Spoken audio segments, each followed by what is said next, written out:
होगा तो हो जाएगा, नहीं होना होगा तो कितने ऐसे दंपति हैं जो लाखों करोड़ों रुपए लगा चुके हैं, उनके संतान नहीं हो रही। तो संतान भी एक योग होता है, आप उसके कर्ता थोड़ी हैं।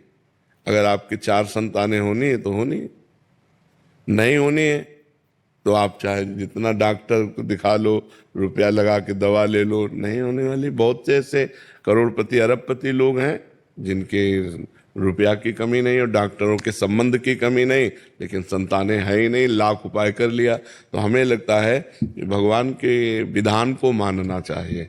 अगर भगवान, हो सकता है जैसे आप भक्ति मार्ग में चल रहे हैं, आपकी पत्नी भी भक्ति मार्ग में, तो कोई महाभागवत पुत्र पैदा हो जाए, कोई राष्ट्र को प्राण समर्पित करने वाला वीर पैदा हो जाए, तो हमें निषेध नहीं करना चाहिए। अगर भगवान का विधान है कि 2 संतान उत्पन्न हो और आप उनकी सेवा करते हुए नाम जप, तो भगवान की सेवा बन जाएगी।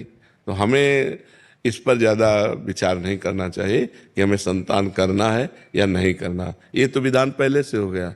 नहीं होना है तो तुम्हारे दोनों के मन में आ जाएगा कि अब हमें करना ही नहीं है, वो आ जाएगा, क्योंकि होना नहीं है। अगर होना है तो हो जाएगा, संतान हो जाएगा। 18 वर्ष ब्याह के बाद संतान होते हैं। 18 वर्ष ब्याह कर किए हो गए और संतान योग बना जाके 18 वर्ष बाद।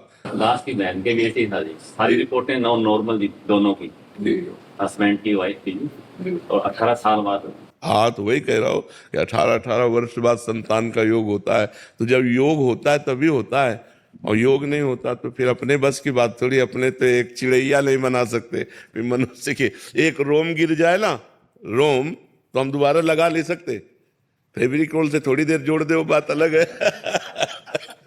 तो हम संतान क्या पैदा कर पाएंगे? वो भगवान का योग होता है, अगर वो योग होगा तो है।